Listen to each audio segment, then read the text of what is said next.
Pravilno skupljanje, čuvanje i pripremanje lekovitih biljaka. Skupljanje. Pretpostavka za skupljanje lekovitih biljaka je njihovo poznavanje. Ako ih poznajete, bitno je da lekovite biljke skupljate u pravo vreme, na pravom mestu i na pravi način. Kako je iskustvo pokazalo, najbolje rezultate lečenja teških oboljenja daju sveže ubrane lekovite biljke. Biljke mogu da se skupljaju u rano proleće, ponekad već od kraja februara pa do novembra. Neke se mogu naći i zimi ispod snežnog pokrivača, ako je poznato njihovo stanište, na primjer hajdučka trava. Za zimu se priprema ne prevelika količina lekovitih biljaka. Da bi bile delotvorne, beremo ih onda kada je u njima sadržina lekovitih sastojaka najveća. Kod cvetova je to u vreme cvetanja, kod listova pre i za vreme cvetanja biljke. Koren se vadi krajem proleća ili u jesen. Plodovi se skupljaju onda kada su zreli. Pritom treba obratiti pažnju na to da se beru samo zdrave i čiste biljke koje štetočine nisu napale. Treba ih skupljati za sunčanih dana kada su suve i kada više nema rose.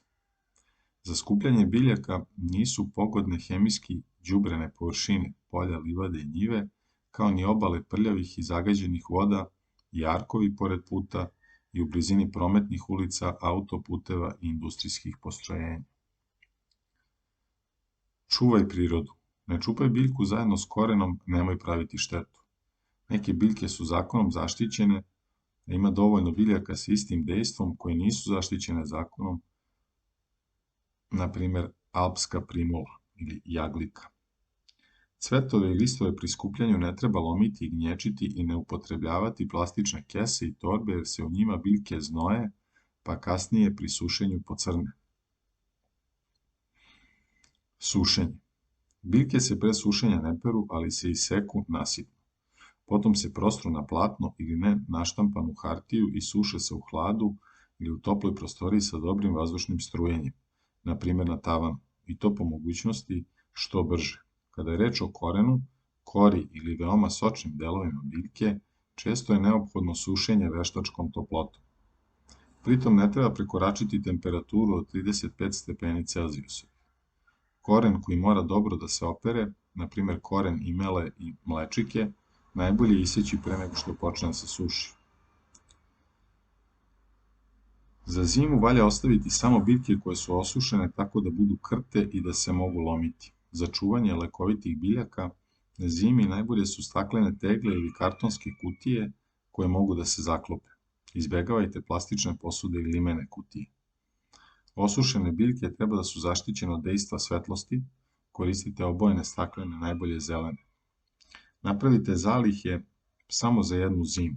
Biljke vremenom gube svoje lekovito dejstvo. Svaka godina nam poklanja novi blagoslov biljaka. Način pripremanja, pripremanje čaja. Poparivanje ili prelivanje vrućom vodom, propisanu količinu sveže ubranih biljaka, isitniti i staviti u staklenu ili neku drugu posudu koja nije od metala. Vodu ostaviti da se zagreva do ključanja, skloniti je sa vatre i njome popariti, preliti pripremljene biljke. Ako su sveže, ostavite ih samo kratko vreme u vreloj vodi, dovoljno i pola minuta. Čaj treba da je sasvim svetle boje, svetlo-žute ili svetlo-zelene. Osušene biljke staviti nešto duže, 1 do 2 minuta. Ovako pripremljen čaj mnogo izdašniji, a i prijatniji za oko. Koren u navedenoj količini stavite u hladnu vodu koju ćete postepeno zagrejati. Neka voda provri, a potom sud skloniti s vatre i ostaviti da stoji 3 minuta. Dnevnu količinu čaja staviti u termos, bocu zajedno i prema uputstvu ga tokom dana pijte gutlje po gutlje. Uobičajeno je da se uzmu jedna puna mala kašika biljaka na 1/4 litre vode, što je oko jedne šolje, ili onoliko koliko je propisano od pojedinih biljaka. Hladni ekstrakt. Neke biljke, na primjer crni slez, imela i iđirot, ne smiju se prilivati vrućom vodom, jer će se pod uticajem toplote uništavati njihovo lekovito dejstvo. Kod ovakvih biljaka čaj se priprema od hladnog ekstrakta. Količine propisane za pojedine biljke stave se u hladnu vodu i u njoj se natapaju 8 do 12 sati, uglavnom preko noći. Potom se vodeni ekstrakt samo malo ugreje, tek toliko da se može piti, a potrebna dnevna količina čuva se u termosu koji je prethodno ispran vrućom vodom. Hladni ekstrakt pomešan sa čajem od poparenih biljaka smatra se ipak najboljim oblikom korišćenja lekovitih biljaka. One se u polovini navedene količine hladne vode ostave natopljene preko noći, a ujutru se procede. Ono što je od biljke preostalo prelije se drugom polovinom količine ovog puta vrele vode i opet se procedi. Ekstrakt i čaj se pomešaju. Ovim načinom pripreme ostaju u čaju aktivne materije koje se rastvaraju ili samo u hladnoj ili samo u vrućoj vodi. Tinktura ili esencija.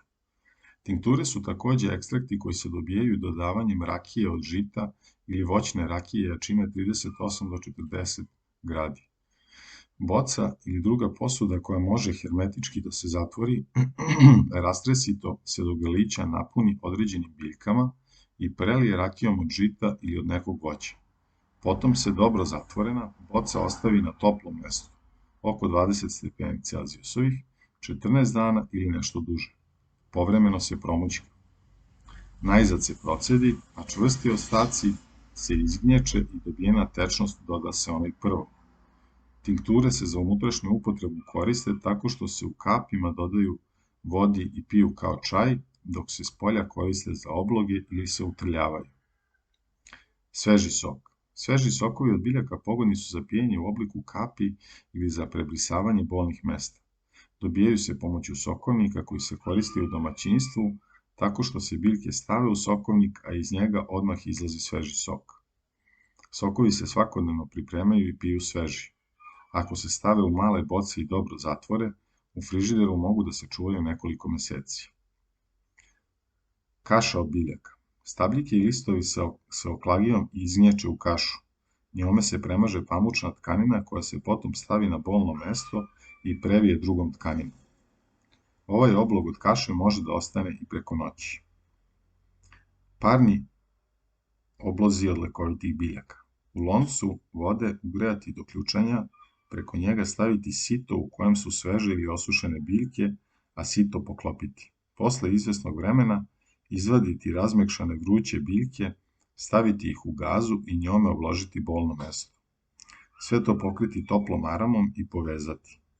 Tom prilikom ne sme da nastane osjećaj hladnoće.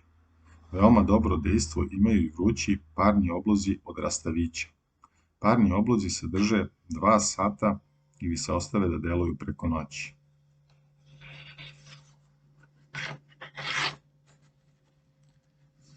Pripremanje masti i ulja. 2 pune pregršti isitnjenih biljaka staviti u 500 g svinjske masti koja se prethodno zagreje kao da će se u njoj peći šnicle. Pustiti da mast baci 2-3 ključa, promešati, a onda sud skloniti sa štednjaka, poklopiti ga i preko noći ostaviti na hladno mesto. Sledećeg dana sve to zagrejati, procediti kroz pamučnu tkaninu i još toplom mašću napuniti pripremljene staklene tegle ili tegle za mast. Pripremanje ulja se odvija na sledeći način. Cvetovima ili zeljem lekovitih biljaka rastresito se do grlića napuni boca, prelije hladno ceđenim maslinovim uljem, tako da ono za 2 prsta bude preko biljaka i ostavi na suncu ili u blizini grejnog tela otprilike 14 dana. Kupke od lekovitih biljaka. Potpuna kupka. Odgovarajuće biljke potopiti u hladnu vodu i ostaviti ih u njoj preko noći. Za jednu kupku potrebna je kofa, 6 do 8 litara, svežih ili 200 g osušenih biljaka. Sledećeg dana se sve zagreje i procedi, pa se doda voda za kupanje. Kupanje treba da traje 20 minuta. Srce pritom mora da bude izvan vode.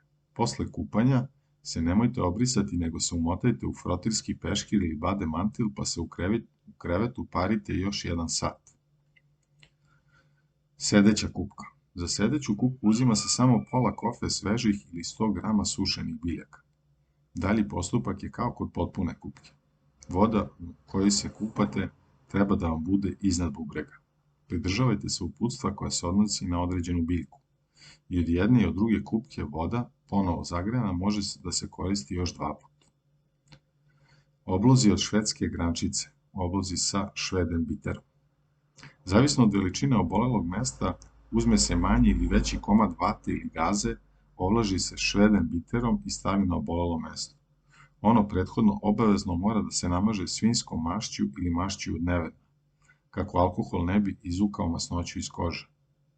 Preko toga se može staviti nešto veći komad plastične folije da se odeća ne bi zaprljala i tek potom se sve obmota toplom aramom, a može da se upotrebi i gaza.